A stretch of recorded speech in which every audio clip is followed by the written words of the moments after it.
Hey, this is Katy Jeter with the Public Affairs Program here on KNDY.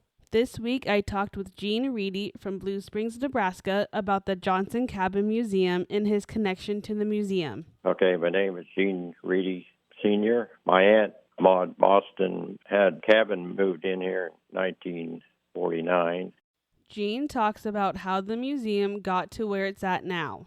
The cabin was out east of town, and she had some volunteers jack it up with track jacks and put it on a trailer and pulled by the tractor. And the roof was pretty well. It was gone more or less. It deteriorated out there, and she brought it here and put it in Blue Springs Park here.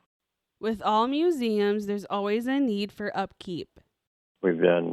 They had a pioneer club here that she started up, and they got together and built a roof on it and redone that. And back in the day when they moved it in here, they put it on a cement slab, concrete, and a little bit of foundation around it. But through the years, the water kind of run down underneath of it, and it was deteriorating the concrete heap, and there's big cracks in it where we we're going to be able to show it.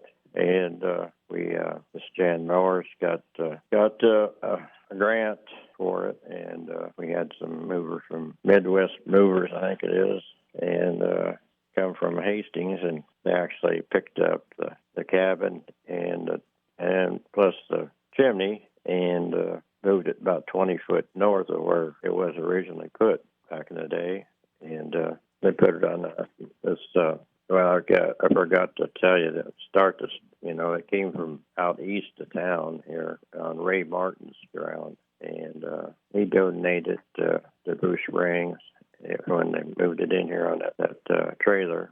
I'm kind of backing up on my story here, and they put it on that cement slab, but like I say, it deteriorated, and then we had the Midwest movers from Hastings come and they picked it up and moved it, and this Dustin Martin, we had him for the foundation. It was actually a basement underneath there, like a 4-foot deep basement with a cement floor in it, which you don't really need, but he was the grandson of Ray Martin that donated the cabin here, so on his own he poured the floor in there, so it's actually a basement down there, and we got a trap door here in the cabin that you can go down there for some reason or another. Maybe make some moonshine or something down there sometime. Yeah. But yeah, and it was put on the historical site for 2019.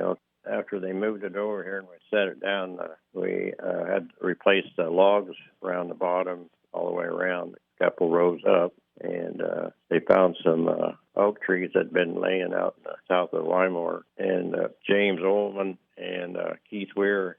Keith Weir had a sawmill, so they sawed them up for us, and we had found 800 log guys out of Missouri came and installed them logs back in the day, and as the other extra oak wood, they sawed up the flooring. It's like all 6 inches wide oak flooring we put in on the floor in here, and it was reopened after doing all this work in 2021.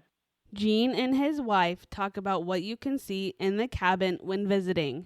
Well, yeah, there's a lot of donated stuff in here. This school teacher, primary teacher in Blue Springs, put a pickle in a apothecary bottle, and was placed in the bottle in 1885, and we still have the bottle with the pickle in it, shrunk out. Yeah, It actually grew some in the jar. Yeah, there's all kind of pictures and this, that, and whatever in here, and we got an award here on the wall, 2023, of outstanding attractions.